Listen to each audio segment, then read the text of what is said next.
Hey guys, and welcome back to the channel. Today is a very exciting day because as you can see, we do have the 2024 Nissan Z Nismo. We're gonna take this out for a drive, of course, on these beautiful mountain roads. I'm gonna let you know why this feels so different from a regular Nissan Z. First of all, let's have a look at some of these exterior features that are different from the regular Nissan Z. For example, the front end has been completely redesigned. We do have a brand new front intake right here. Looking at the side view, definitely has some proportions and some features from the old Nissan Z, Nissan 240Z, specifically here in the rear. And the side view had this sloping roofline. We have the taillights from a Nissan 300ZX. Have a look at this.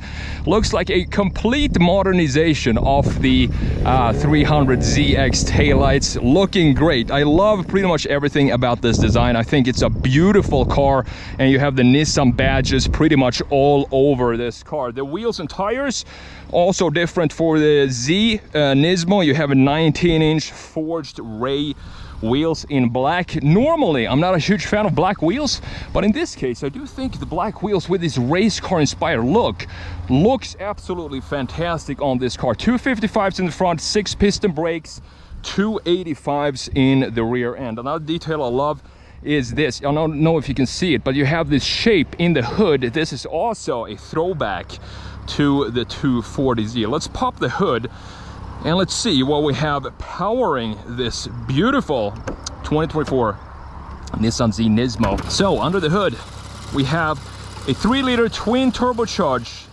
V6 putting out 420 horsepower, 384 pound-feet of torque, 0 to 60 in about 3.9 seconds. You only can get it with a 9-speed automatic transmission. You don't get the 6-speed if you wanted that. You want to have the 6-speed.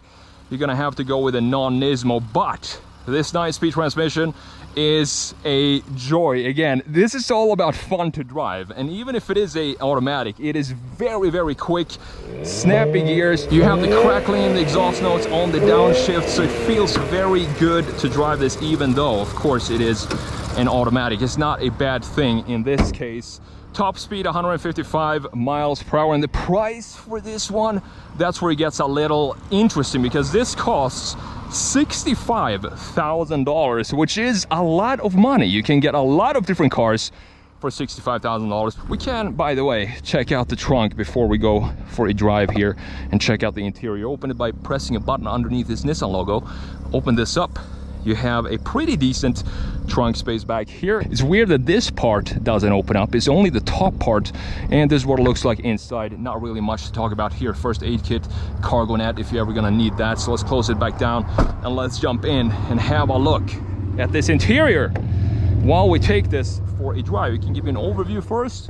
So it looks like pretty clean, and what I love about this, when you're sitting in it, feels like the car is wrapping all the way around you. It's very cozy in here. You have a 12.3-inch digital gauge cluster and a screen here that is not too big. I don't need a bigger screen than this. We have some gauges up top, which reminds you of old 90s JDM cars. You have the boost gauge, of course, the turbo speed, and the volt meter for the battery. Now you can customize this screen if you want to. We have different layouts for it. Now we're in sports. This is my favorite because we have the big tachometer in the middle, and we have the shift lights up top there as well. But you can have it in sport, or if you go into normal, it becomes more of a traditional layout. Tachometer to the left, speedometer to the right, customized info in the middle. Or if you want to go crazy or have a little bit unique layout, you can go to enhanced, which is not my favorite view. It looks pretty weird with these type of things on the sides here, so I'm just gonna keep it in sport while we drive this around.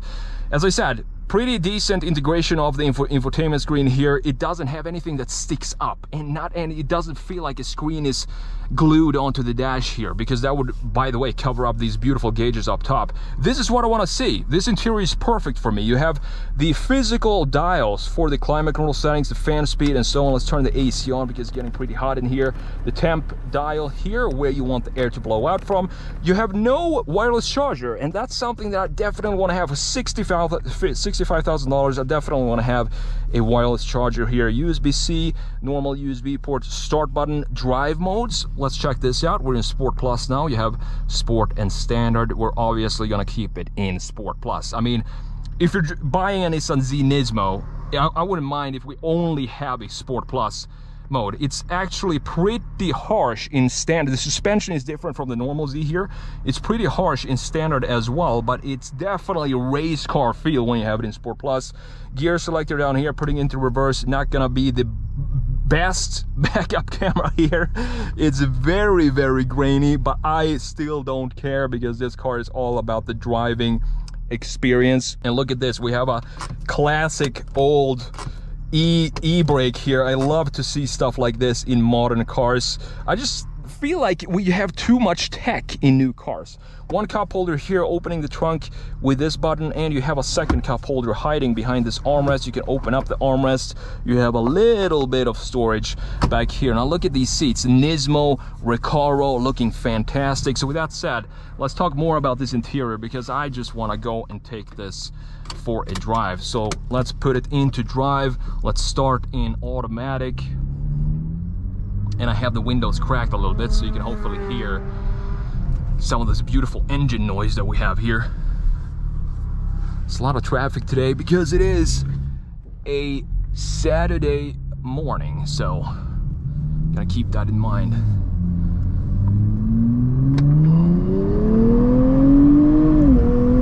Oh, so good. 420 horsepower, as I said, 0 to 60 in about 3.9 seconds. I'm in manual now. We have the shift lights. Check out the shift lights up there.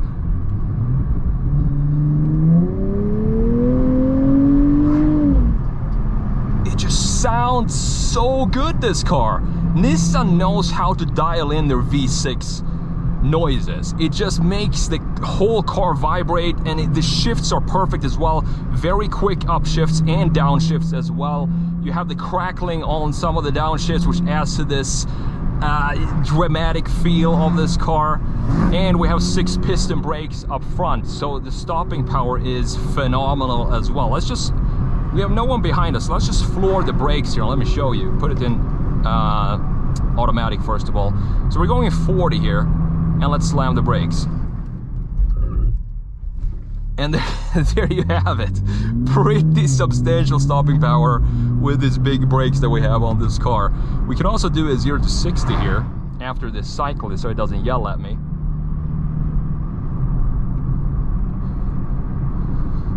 All right, so let's quickly come to a stop here. First gear, and let's go.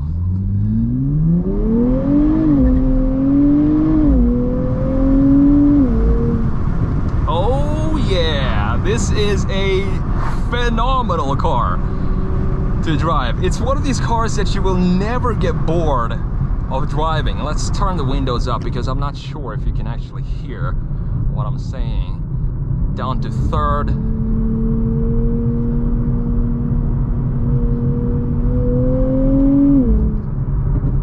All those crackles on the let go of the gas pedal. It just feels so good to drive this car.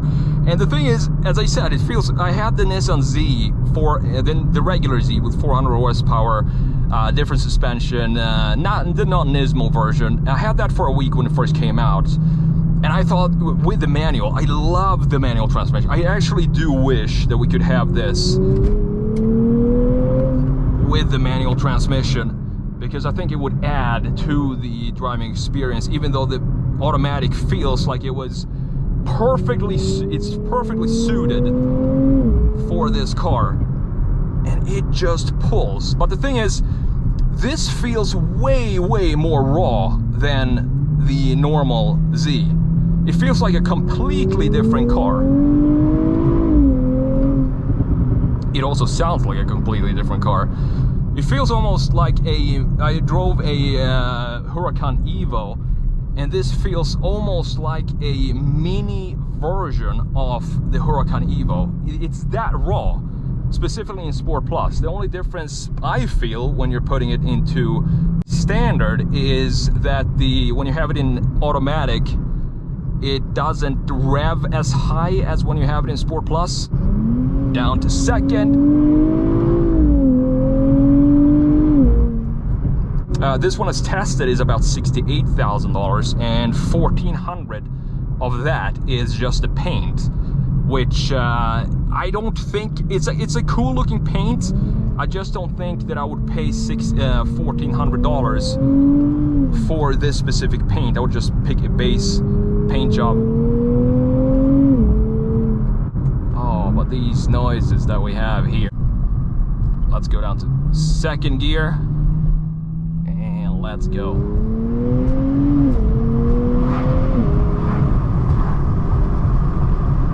It is so planted, this car. It's so confident taking corners. You feel confident, maybe too confident as a driver in this car. Nismo has really done something special with the setup compared to the normal Z.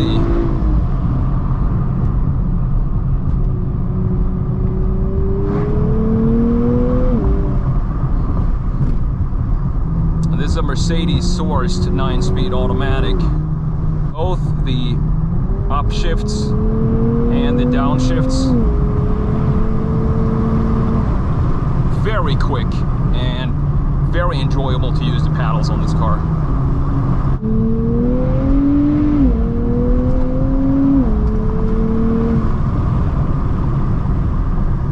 Overall, Nissan has simply created a masterpiece. If you're looking for a old school vibe when it comes to Japanese sports cars, and you're looking for an interior that feels proper and not too many screens splashed on the dash with some analog gauges and some analog dials down here as well, this is what you want. And this is what I think separates it from the rest of the cars in this price range. It's just how analog and raw and sort of nostalgic this car feels. And for those reasons, this would be a contender if I was in the market for a sports car in the $65,000 price range.